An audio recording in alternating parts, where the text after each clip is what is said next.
when we are talking about conservation, we are not saying don't use, but what consume in a sustainable way. If you go down east, you hear things around evil forests. Yeah. So those evil forests, in a way, are conservation strategy in disguise. They have this knowledge to the extent that they can tell you, at so particular period, so area, this is the species of fish that they will get.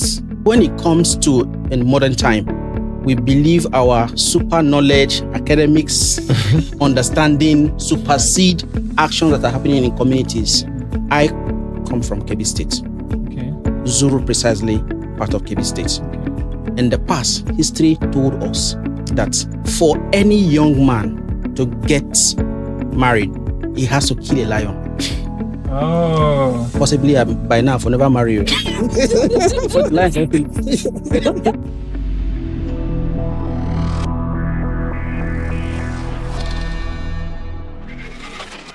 Hello, everyone. It's a beautiful day in the city of Lagos. And trust me, I'm so happy that at least we have some rays of sunshine today. At least some small break from the long back-to-back rain that we've been having. On that note, I'd like to say welcome to another exciting edition of the Naija Eco Vibes Podcast, your one-stop shop for quality conversation on climate change issues, environmental sustainability, biodiversity, and everything about the environment. And as you already know, it's brought to you by the Nigerian Conservation Foundation, and you can find us at NCF Nigeria across all platforms. And also for the podcast, you can find and catch us at Naija Eco Vibes Podcast. But of course, I'll not be doing this alone. I've got the ever delectable Olamide with me. It's a smile for me. Hi, everyone. You're welcome and welcome back to our podcast where we are sustaining nature One vibe at a time. So today, we are talking about stories from the field, but we are focusing more on our environment, Nigeria. This is a continuation of our last episode where we talk about, where conservation meets community and, where we talk about climate resilience, how the community, are being affected, and we share stories that most of the people who are on the field are encountering. So we will be taking it from there. And we've got two incredible men. Yes, incredible men in the house today. So they have been there for a while. They've spent years, at the art of conservation work across various communities in Nigeria. And so they have what it takes to share stories about their experiences. They've witnessed the realities, the triumph of protecting nature and also improving livelihood of people that have been affected by climate change. They've experienced what it means to be on the field. So today we have Mr. Joshua Dazi. He is the Program Development Manager at the Nigerian Conservation Foundation. Mr. Joshua Dazi, you're welcome. Thank you for having me. Yeah. Also, we have another incredible man. His name is Shittu Usman, and is the Climate Change Lead at the Nigerian Conservation Foundation. Mr. Shittu, welcome to our set. I was going to tease you, Olamide, and say that, can we say these people are James Bond? Because exactly, it's taking forever, so we can call them James Bond. I'm telling you. Okay, let me take it from you. Right. We have a colleagues that actually have a nickname for the two of us. Aha! Come here. The moment she see the two of us in the office, she will be like, "Oh, we have both the sea and the land in the office too." And so I am the sea because I do a whole lot of work around the coastal communities and the land. Is the land. And the land, perfect. Sea and land. And so we have sea and land on the set today. Great. Amazing. I can tell you're going to be an interesting time. You. But it's by connection that you find this kind of men on your podcast. So we really did a lot of yeah. So but let's see and land. So let's dive into the conversation. So can you share with us some of the experiences you've had, about working as a conservationist on the field within the community? What changed your orientation about conservation work, especially in Nigeria? All right. So is the land going first or the sea? Right, just go ahead. So I'll start with one of my experience working in a community in River State called Bonny Island. Bonny Island is actually a local government in River State, but specifically in a community called Finema, where NCF happens to have a park that we are managing there called Finema Nature Park. And I have the opportunity of working in that community for a period of 6 years. Where I was assigned to supervise the activities of the field officers in that particular area. And on being posted to that particular community, the park itself share boundaries with fishing settlements, Right. where their livelihoods depends on the forest. They practically make their livings from things from the forest. But then this is a forest reserve where you're expected to at least limit your activities around that forest. And so due to, let me say, the enthusiastic nature of my staff there, we restrict movement into the forest. Like they don't even just want to see you venturing into that forest. You are not allowed to take anything out. And so the community people have to find their way. And in finding their way, it's now leading to even more damage, let me put it that way, than what it's supposed to be. Because, like I said, they are fishing community. They go out to fish, and the moment they come back, they need woods to process their fish. Right. And some of them even depends on the forest itself to get some species of fish that they can easily either eat at home or even take to the market to make some living. And so, in order for them to get this, they always monitor our movements. You'll be surprised that while we organize our patrols, because it's a 1,000 forest area, and so there is no way we can have the coverage of the whole forest at the same time. And so we organize regular patrols, which takes us to different sections of the forest. Without telling them, you'll be surprised that while we are in section A, let me say, for instance, doing our patrol, they're already finding a way to get into section B to go and find solutions. So they're doing something somewhere. So We are busy saying that, you are not allowed to get into this forest. Right. Don't cut anything. Don't pick anything from it. You don't even venture into this forest at all. So busy going to section A, they are busy trying to find solutions to their problem in section B.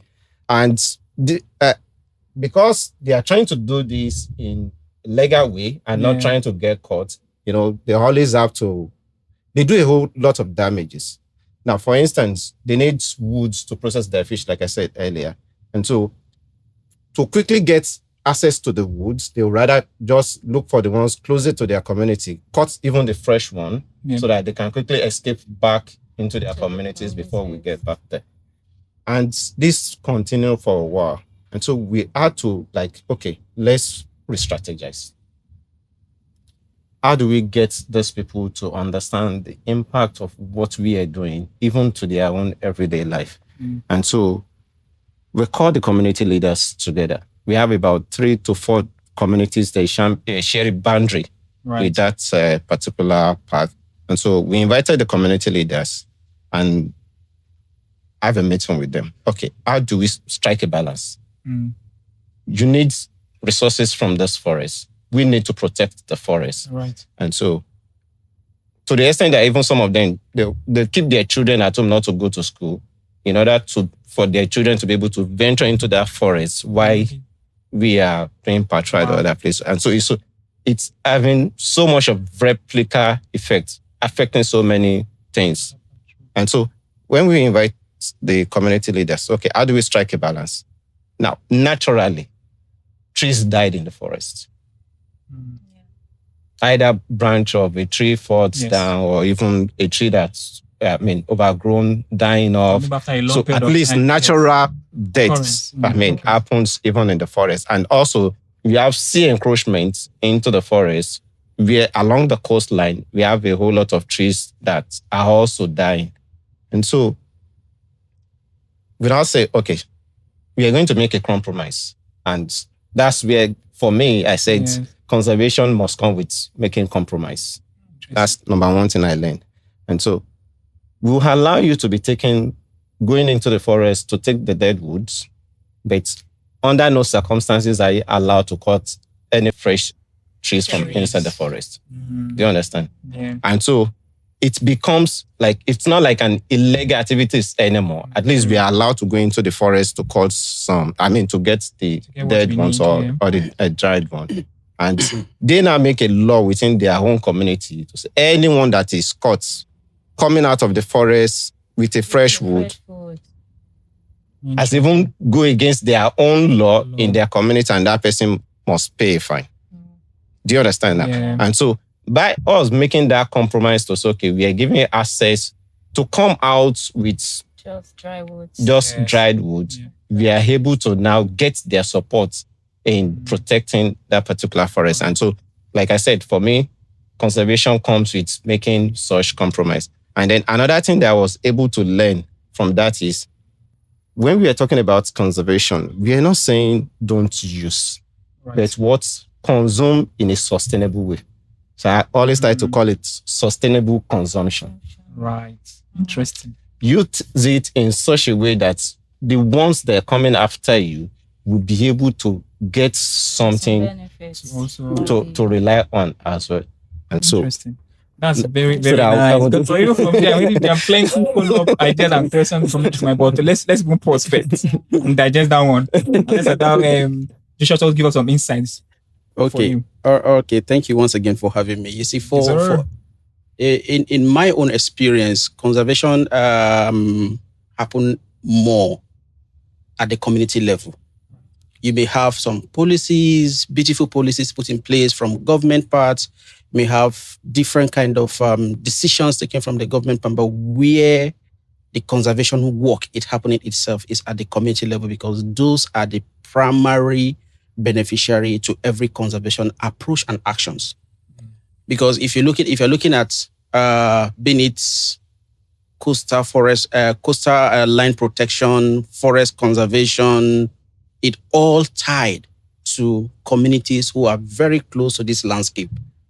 And over time, this community have found a way to be able to manage themselves within this ecosystem. Right. For some norms and tradition has helped them to be able to conserve natural places. And I'll give you an example. If you go down east, you hear things around evil forests.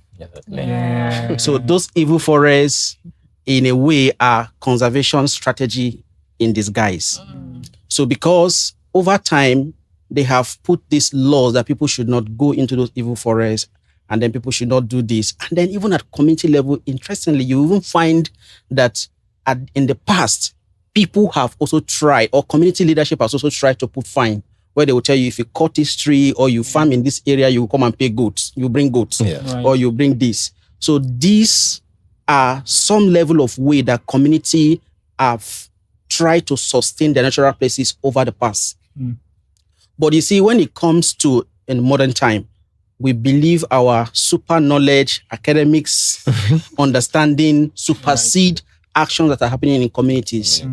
And sometimes we sit down with design intervention within our beautiful office spaces and then take those interventions to the community. Right. But reality will hit you when you get to the community, where you will see that these guys have their own ways that they are doing their thing. And then that lead me to understanding one particular thing. Right. If it is not co-designed, then the pathway to achieving that thing is not achievable. Interesting. So you must design your intervention with them in mind and with them participating in the design. If I get to a place and I say, okay, look, let's conserve this forest or let's protect this forest. Little did I know that if I'm doing that at my own beautiful office and doing all that, designing the intervention, by the time I get to the community, they will tell you that, oh no, if you do it this way, it's much better.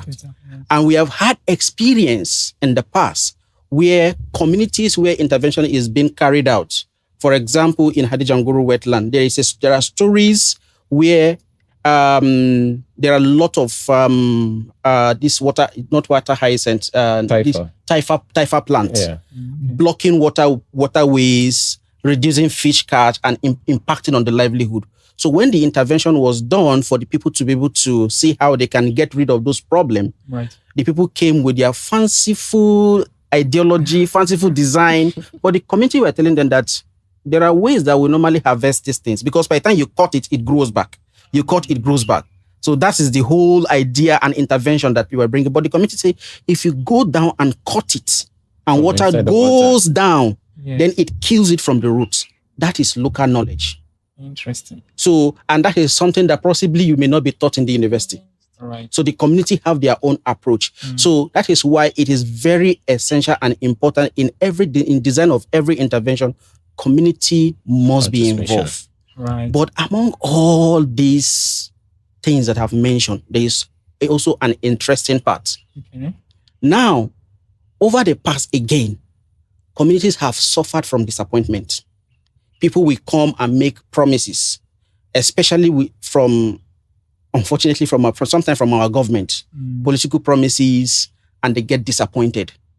And you are now coming with a project intervention. Oh, we are going to give you livelihood support. The first thing we have had this in the past. People have told us this. So, you are now coming with the same story. And before you know it, you begin to face bottleneck even before you begin to introduce the project, when you want to even do it in the community, because they have faced a whole lot of disappointment in the past. Right. So you will face serious resistance.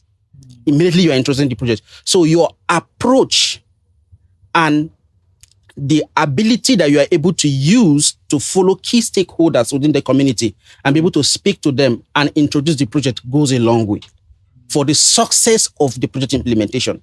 Because if you use the wrong starting approach, then you are already doomed, even the project starts. Interesting. So you have to follow the right process of introducing the project, ensuring that the community have full trust. You have the full trust and the buy-in of the community. Then you are almost 50% gone in terms of achieving your success.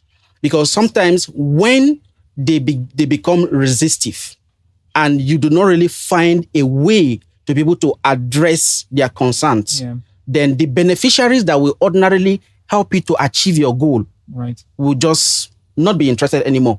So you have a very good design of project, but at the same time, it's not being implemented. So at the end of the day, you have a whole lot of issues coming around and all that. So for me, one key thing that I have seen generally is it must be co-designed when you are taking any intervention into a community, especially in terms of environmental issues or environmental intervention. Don't try to make them feel like you are coming with the super knowledge and the super know-how to be able to come and then think that you want to help them better than them, because they understand the situation even better than you. So they may even teach you that you are coming to implement the project, they may end up even teaching you. So it has to be co-designed and then it has to be with them in full participation. So this is one particular key thing that I have learned. And then honesty and transparency is a key watchword. Some community will even tell you once you put banner, oh, this is coming from EU. How much have you collected? So they know. They know. So they will tell you that we know how this thing is coming from. I had a situation in the community where somebody told me that monkey they walk, babu they chop. Can you imagine?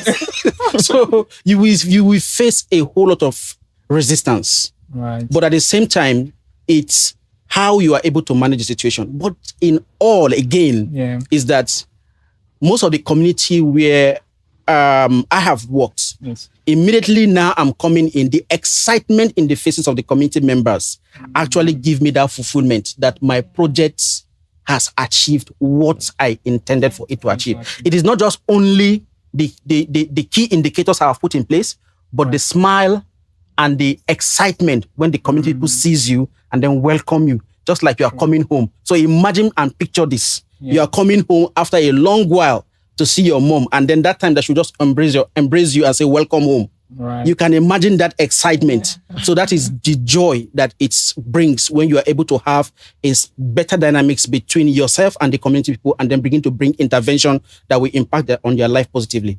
Awesome. Thank you so much. So now, in fact, we've peeled out different layers already. You know, I think I'm realizing that even community intervention or many projects we want to do is not just a one-way street. Of course. It has to be done, designed with the people. Yes. And you also, in fact, our touching point has touched on different parts. Because I was also going to say, because when we had our previous guests from Kenya and Cameroon speak about their own experiences, they also touched on how local knowledge. You know, somebody was mentioning how they even know how to predict rain and manage the rain and do this one, and you know, like interesting. Take us further. And so we see that there are different dynamics that work across both. But we touched on something about indigenous knowledge, and I think that's also very important for our conversation today. So how relevant is this thing? Because for instance, now I remember a story. I don't know, maybe it was one of our guests that shared it at some point when we were saying not to go and implement a project in a community. They were like, they are so passionate about that this community, they don't have water. They were so passionate. Why in this age, in the 21st century, in big 2025 or 2026, why is there no water here? And okay, let's go. We'll just plant, let's give them borehole. Give them a borehole, and you believe it. They will be so excited, they'll be happy about it. And they put the borehole, they installed it and all of that stuff. And so we are successful. Congratulations, we have done very well. And they left. And they came after some weeks and they saw the ball, everything that they've done. Nobody's using it. Nobody's using it. It was just the way I'm like, what's going on? They now went back to the community. So I'm like, the reason why we don't have water here is because we send our kids to go far off to go and fetch us. So that time that they go far off, that's the only time the parents can have their own privacy.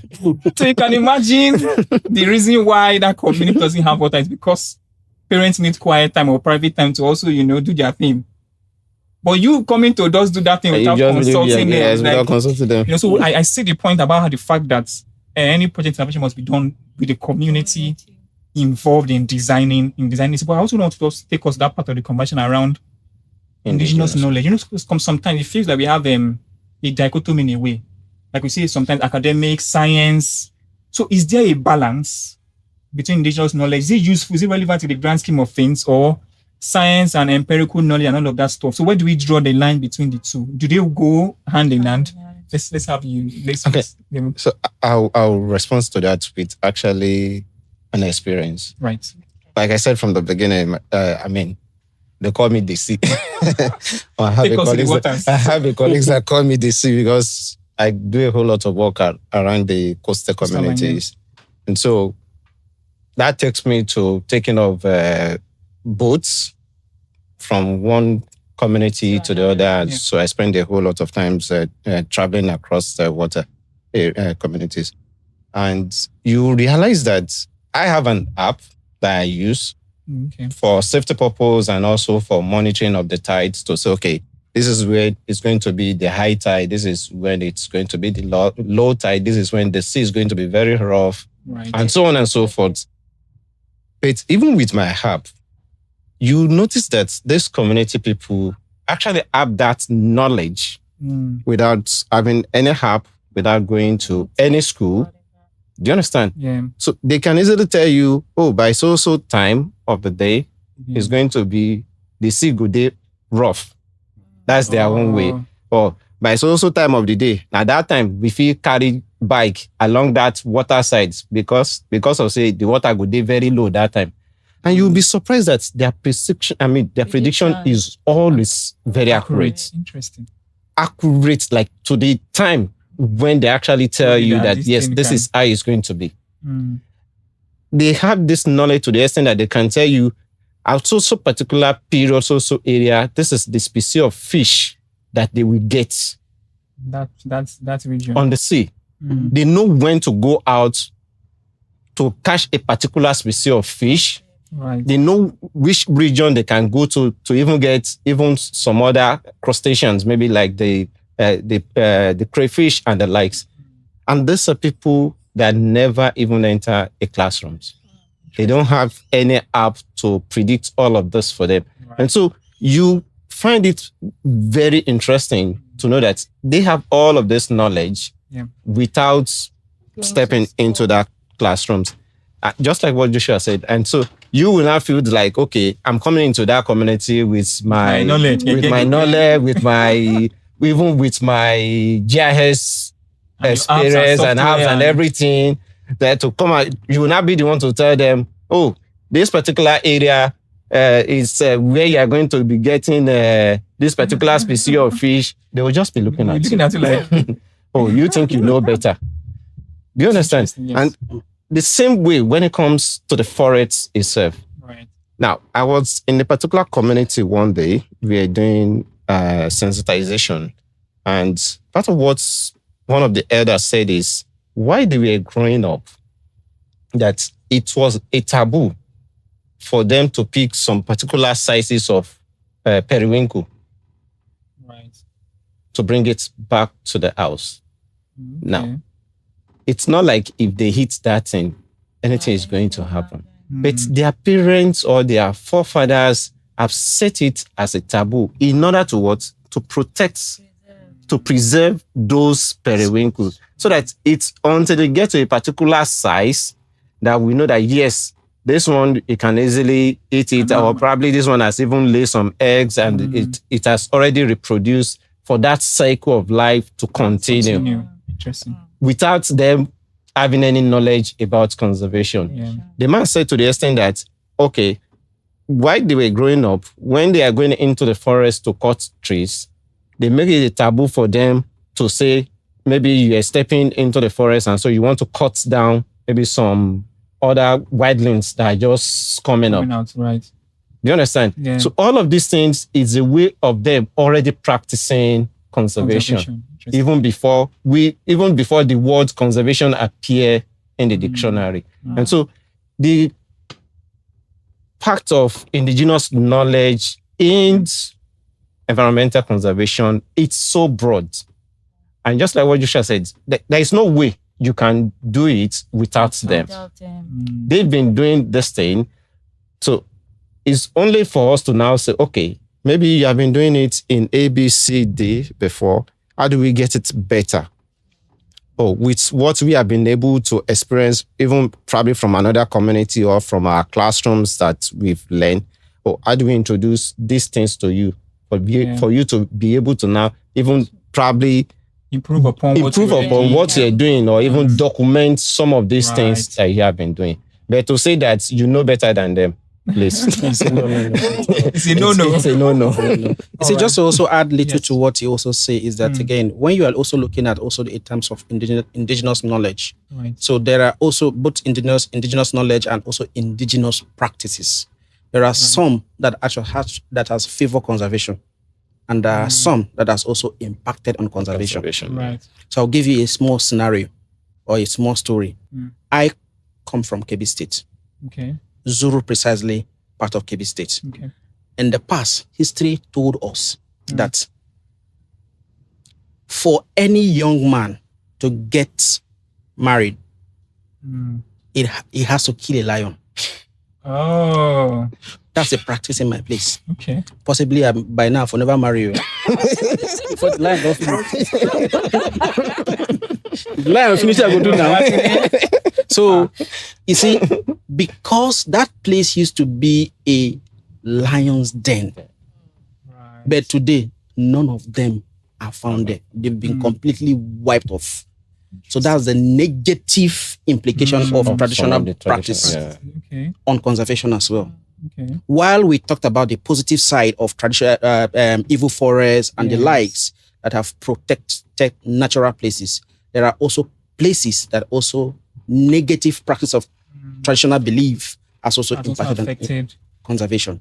So when you are looking at indigenous knowledge and practices, you have to weigh them both. And that is where you will now bring in the earlier question you asked, the correlation between science and traditional practices or belief. Right. So it could be that probably what you are trying to do is to protect a plant species or an animal. Yeah. So you have to find a way to be able to get to those communities who have those practices. Because sometimes you may face also another problem of Are you trying to tell us to abolish our ancient practices? Yeah. What we believe, or this thing has been on here for years. You cannot just. So he said, no. But again, even at that, communities will begin to see the negative consequence of those things. And by the time you sit with them and then begin to appeal to their conscience with the negative consequence of those things, then they begin to listen to you. So a typical example has also happened to us in the Niger Delta where we're implementing a project. Yeah. These guys have faced huge forest loss. So when you are talking to them now, they already know. By the time they see the erosion and the flood that is coming, the impact.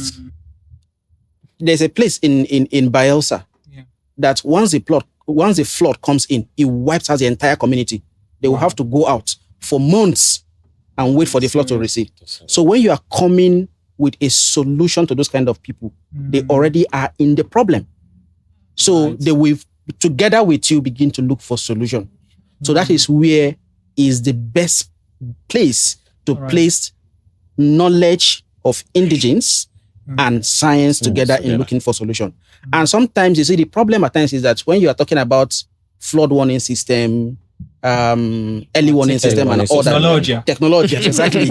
You begin to focus mainly on how can somebody sit in Abuja and then begin to say he's issuing a flood alert. It doesn't make any sense. But if you are able to look at the georeferencing and a whole lot of data and translate them into something local that people can easily see and relate with, then you begin to bring in indigenous. Because if you go to some communities, no network. What they are used to is town crier. So you have to cascade down the information using town crier for them to go around. So those are the things where you have to find a way to be able to see how you sink in both the science or academic aspect of knowledge to traditional practices as well, to be able to come up with a solution that will be impactful on the ground. Just to answer your question in terms of the correlation. I was also going to say, yes, I was going to also, because when they mentioned that there's some parts that they don't have, they use SoundCloud to pass information, it just dawned on me like, okay, it feels like sometimes in the city now, it feels like we are detached from the reality that so many people live. Yeah, so that brings me, and if I like, as we have James Bond on that. So, like talking of, just give us, share your experience. Like maybe we can see maybe top 2 or top 3. What are some of the most hard to reach communities you have visited? Like how some communities, the kind of drama it took you guys to get. Because I know at one time, is it equal inside somewhere in cross banana? Because I'm like, how do you guys do it every day? Just once I went to feel that this my eyes see. So I'm like, so what some communities you have experienced and encountered that hard to reach community? You guys saw small shaggy before you even got there, before you even pass your message. So I like us if you can marry that with the challenges we face where some communities don't want to accept what you're bringing. So let me just take this quickly. Yeah. Different communities have different practices and different beliefs. Yeah. So I know of a community or indigenous people somewhere in Kaduna State. Right. They don't like visitors. So if they reside, say somewhere here, and then next to them, maybe 5-10 kilometers away, another individuals are coming to come and reside close to them, they will completely move out from this place and move elsewhere. Are you serious? Yes. So they don't like visitors coming in. So when it comes to difficulty in reaching some of this community is that some chase different, like if you get to Cross River, some are trying to chase natural resources. Some is as a result of maybe expansion. Okay. Because sometimes, very funny enough, you see funny kind of geo-positioning in those communities. They will tell you like, in Bayelsa, we have a community called Kulama 1, and the next one is Kulama 2. So possibly in the past, I was asking, what happened? Maybe a father gave birth to 2 children, 2 male sons. Yes. So one settled here, and the other one decided to move and go and start another community in the next place. So it becomes Kulama 1, Kulama 2. Or maybe you go to Eko Isai, you will see one community bearing old Ekuri and new Ekuri. So you can tell you that these are just brothers, but just decide to just move apart, just to be able to expand their territory. And sometimes it could be as a result of territorial issues. I just want to have my own territory where I'll control my own territory. Sometimes it could be as a result of maybe resource control. So there could be different reasons again. But again, by the time you get down to interact with these community people, they will give their own perception, yes, on why these things are really happening and then why they are moving apart in terms of from one location to another location. So difficult terrain in terms of assessing some of this community depends on what you define as difficult terrain. So because you have somebody who all his life is to use private jets and fly from maybe from Lekki to mainland. And then you tell that person to come and enter keke. To him, it's difficult terrain. Okay. So community entry is all about the focus of what you are trying to do and then discarding your mind from the challenges you pass in accessing that particular point. So because by the time you begin to you begin to complain, you will neglect those people. And that is the major reason why today several communities are not with basic amenities because we forgot them completely. Because it's difficult to get to them. But surprisingly, our INEC materials, they reach here now. Oh my God. That's why part of why I'm highlighting this, because many times, for instance, as mobile audiences listen to us, so many people want to maybe delve into this space of reaching out, adding value, making impact to these communities. So we in a way looking to also prepare their mind. Okay, so like you said, saying difficult terrain depends on the perspective of the individual. Okay. And I'll give an instance. The one small eco-site I went to. Yes. There's one tiny road, like let's say small bridge to cross from one river to the other. I'm like, shall not fall into it. I want to say, who's send here? They ask you. But their children will just run and cross it. So to you it's difficult. To them it's normal. Exactly. Okay. So there was a day I was going to a community in Delta State called Ogula. Yes. From Warri. From Warri to Ogula, it's around 1 hour, 30 minutes to 2 hours by boat. Okay. And so you get very close even to the Atlantic Ocean at some point. And so it's an everyday thing for me. Like I've even seen people even sleeping in that boat, even though I cannot. I always wonder, like, you are in this thing and you are sleeping. How are you doing it? But then I was going with the colleagues, and even from the moment the boat started from Warri, like she was practically on her knees. Like, oh my God, like God, if you save me from this one, I'll never do it again. Like, how are you guys doing this? I said, there's nothing here. She said, Shittu, are you sure we are not supposed to have another boat that is escorting us? What if anything happens right now? I said, like what? He said, what if the boats turn upside down? I said, that's the end. I said, you're just saying this thing casually. I said, so like if another boat is following us, you not think they will jump into the water to rescue or what now? Or who is going to pay for that extra boats with extra people inside for you to say, okay, because you're going this way? And so it always depends on the individual. These are things that the community people are doing. They are going day in, day out, going into these terrains. And for you to actually be accepted into their community, you have to experience this with them. So just to also add this quickly, when he was also speaking, I just remember something, that there's a documentary I watched. There are some bush Indians, if I permit me to use those words. They are staying in a very dense forest. So people are trying to locate those forests. And then, do you know that you have to come and offer a gift before they can allow you come into the community? And then sometimes they will give them things like swords, like mirror, before they can be able to come in and then have access into the community. So just to also put this, that again, sometimes when you are going into community, you don't carry the mindset that you are this social president's son, or the son of the president, or the daughter of the president, or one big person. You must bring yourself down to their level.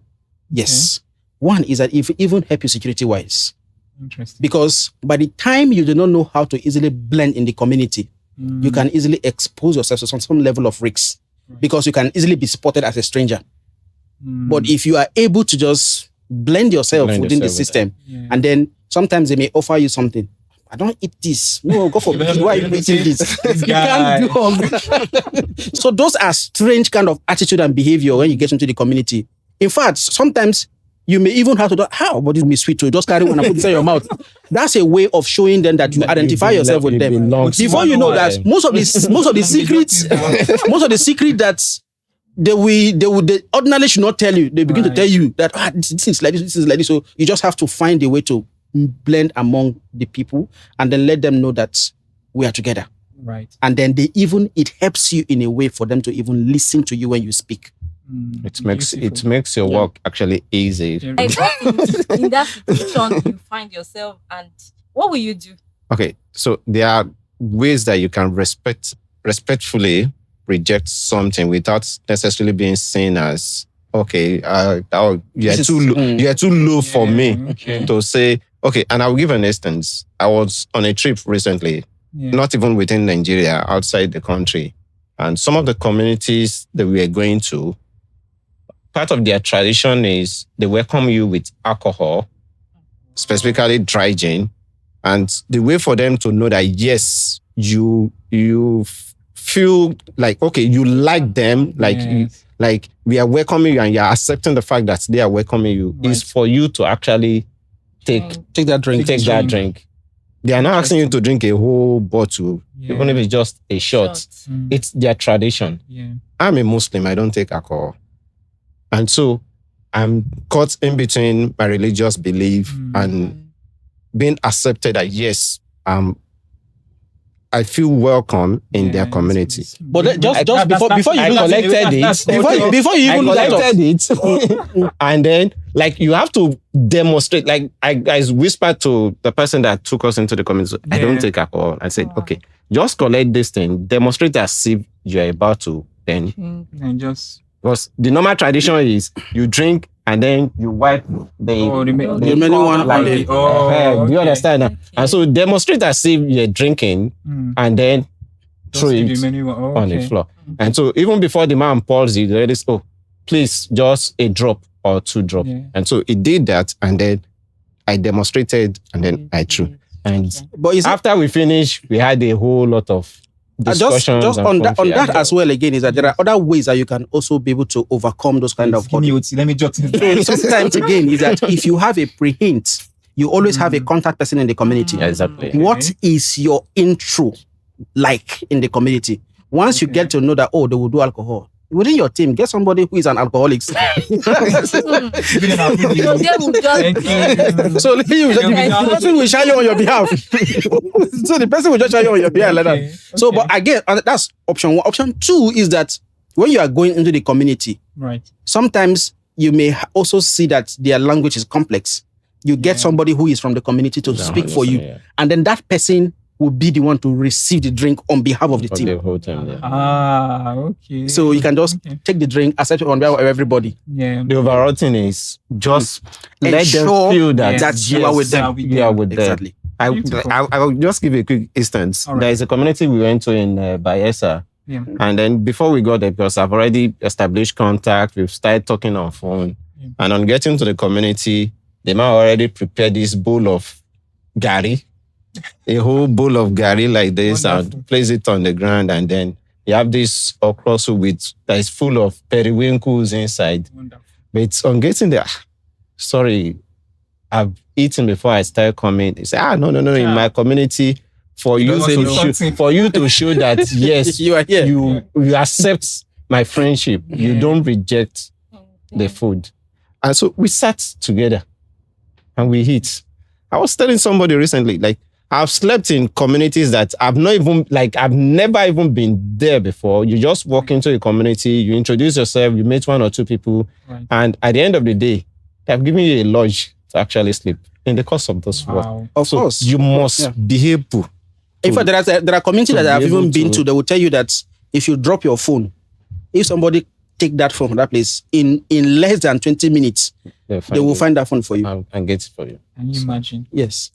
Lovely. So it's just how you're able. It's always quite interesting. I'm just loving the conversation. And it feels like we can keep going on and on and on. The stories are, but we need to, of course, find a way to just call it a wrap. I'm sure our time is almost far spent. Well, so I've picked up, in fact, a truckload of things that I've learned from. You've seen a very nice connection between community, culture, and even the work that we're trying to do. We've seen how where science and indigenous knowledge meet, where they should meet and all of that stuff. So as we look to wrap up and wind down, so let's look to bringing young people into the conversation. How can young people maybe get more involved, or do we even feel like let's use this time, let's use Gen Z, as we like to call them, as the target demographic now? Do we think that Gen Z even understand that there's a problem with the environment, or there's a need to be more involved or do something? Do they even have that from a lens of operation? Do they have that understanding that there's something that they need to do, or our environment needs attention, or our environment needs focus? And if so, while answering that, what can they do, or where can they come in as we look to wind down? So you see, for me, one thing I will just quickly say is that there are a lot of information out there for in our generation, the younger ones. There are a lot of information. There are a lot of things going on out there. So you have to be able to look at what are the things that interest the young ones. What are the things that they easily run to, right? And then begin to bring in those things that they ordinarily love and run to use to attract them, and then be able to let them see reasons on why certain issues need to. Because sometimes, I'll give you a small example with what happened recently in Bayelsa. We went to the community, introduced tree nursery, where we say all youth should come out and participate. Some youths do not even raise their head to participate, because there are other options. They go for fishing, get their money. But when the few ones that came out to participate, and we got their payment at the end of the day. Yes. One of them took his alert and said, I don't receive my own alert. The next week, like this, other community members are calling us that I have raised 500, I have raised 1,000. So now, you see, that is an attraction point for them, because they see money and value. They see evidence. Yes, evidence on you. Evidence took everywhere. So they all want to come out and participate. Right. So in that anxiety or in that interest, you begin to bring them, and then you begin to say, this tree, if you put them for this place, like this, what they do? Oh, I didn't know. Some people say, I don't know, say tree, they grow like this. I don't know that this one is like this. That way you are now calling their subconscious attention into the reality. So most of them begin to develop subconsciousness. So it's the same thing that plays out. Some youth now today, if they say that, okay, there is football match, you will see a large crowd of youth that will come and they want to watch football. Yes, everybody wants. And then in that particular point where everybody is about to watch that football, imagine that you just unveil a unique design around plastic issues. And then immediately they will, I've never seen this thing before, so I can do this. In my place, there are plenty of plastic. Now, why can't I just collect the plastic and do this? So it is our ability to use things that attract youths and turn it into prosperity of what we call their attention, and then let them see that this thing that you are neglecting, there are value into it where time you participate. And before you know it, lot of the environmental issues can then begin to cascade down. People will begin to attract more participation. Because now, if you just talk about plastic collection, plastic picking, you just only think about scavengers, dirty people. They begin to put value. Put value where banker in 1 month you will get the salary of a banker. Myself, I'll be like, for me to come all the way from mainland to Lekki, and then you pay me this amount. Is it not better I stay on mainland and get everything? So that is the value, and that is where the thinking should begin to get to us, so that more people can be mobilized, and then a lot of environmental issues can be dissected, and interest will begin to flow. Awesome. Okay, so just a little additions to that. All right. So I think it also boils down to from the designs of the project itself, okay, or any interventions. Right. I think we spoke at length about this at the onset. So I want to come into your community to do an interventions. I must consider the whole demographic. Right. Now, okay, this is a community that have maybe like so number percentage are youths, so percentage are women, so percentage are elderly people. And so what's the interventions that I'm bringing into the community that is going to that is going to get the interest of the youth for them to want to be part of it? Do you understand? Yeah. Joshua mentioned football as an example. Yeah. We've used this as a tool, even within Lagos State here, right, where we are able to get youth across different communities to participate in a football tournament. And then on the day of the final, we had a whole lot of discussions on climate change, on the impact of climate change. Yeah. You understand? So they are out to come and watch football or to come and support their team. But you are using such an avenue to educate them on what they are seeing on the day-to-day, on daily basis. It's not like you're saying something new. It's not like you are opening books to read what is inside. This is something they are experiencing day to day of their life. And so using such an avenue to now educate them on, okay, these are the interventions that you can do. Right. These are the some of the opportunities that even exists in this particular space. So that is going to get them to be involved. So we must always consider them from the onset, from the project planning to the execution and even to the monitoring after the project implementation. So Perfecto. Like I want to say, thank you so much for it. It has been beautiful conversation thus far. At this point C, junction J, occasion O, like I like to say, you need to call it a wrap on the segment. But as we do that, finally, your parting shots, final take that you like people listening to us to just take away from everything. Like, want to just summarize into 3 sentences, or something that you want to talk about that we not touched on as we wrap up. Okay, so for me, my parting word would just be that when thinking community in terms of environmental issues, don't feel superior than them, don't discriminate, and then ensure that every intervention is co-designed and co-implemented for long-term sustainability of that particular intervention. Awesome. Okay. Beautiful. Thank you. Okay, so for me, I like to say this. The environmental challenges we're facing, the climate crisis we're facing presently, it's not a we against them thing.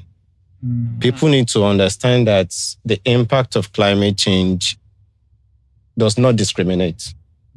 There is not everybody. There is nothing like, this you are in Lagos, me I'm in Bayelsa. So whatever that is happening in Bayelsa is not going to reach me. It does not concern me in Lagos State. Right. At least all of us were saying it now. Right. But just within the last few weeks, we've had heat waves across Europe. We've had wildfires across Europe. When that was happening, if the people in the Northern American region were saying, no, it's not our business. Now, all of a sudden now they are experiencing wildfire in Canada. They are experiencing excess floods, even in Florida.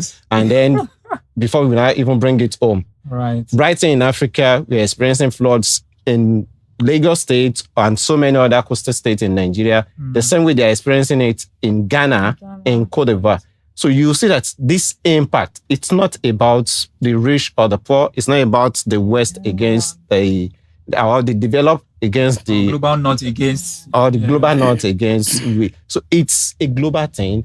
And so if you understand that this situation we have presently, it's something that does not discriminate map or geography, then every one of us, we know that the solutions to it too is something that all of us must join hands together to be able to provide solutions to it. Thank you. Amazing. Awesome. Thank you so much. A great one on this set today. Yeah. And, I've learned a lot. My jota is full. I think what else you want us to say? They've said a lot of things. And, one thing I picked from the conversation is that conservation is not just about the environment. It's about the people as well. Right. And indigenous knowledge is also important, and quite a number of things that has been mentioned.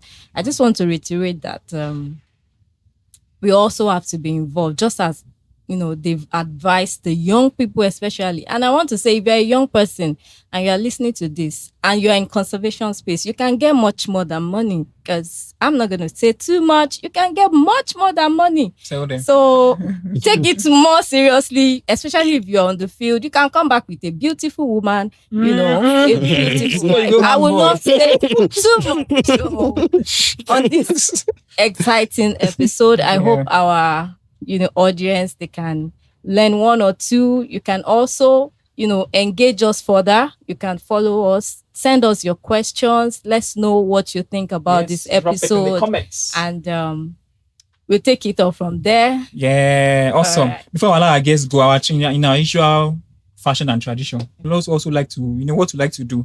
I was here. Did you come here? Before they say no evidence for this evidence day for them. Evidence So let's plenty. give them the ball so they can also inscribe that they came here. Yes. Don't you think the land should go first? No. Take it. Don't forget land and sea in this whole conversation. As in, Wow. I can see some... I'm going to be signing below Dr. Joseph Onoja's signature. wonderful. Right. Thank you very much. Well, we are writing this. It looks like in secondary school, you're part of those that designed the hostel wall. Very interesting. Thank you. Okay. All right. So yes, thank you so much. After this special gift box. I was going to say from the beginning of this session, can I just collect the box and run away? No, you can't run away. Okay. So here, thank you so much. Finally. Our goodie bag. Finally. Thank you. I've been waiting for this for I'll just go and put it in the front shelf in my parlor, so that everybody will see that I am here. I've been here. I've been waiting for this very, very, very, very long. Thank you so Can I still come back? We'll think about it. All right, thank you very much. Amazing. At this point, we'd like to say it's still the Naija Eco Vibes podcast, where we are sustaining nature one vibe at a time. So we shall see you later. Touch ya.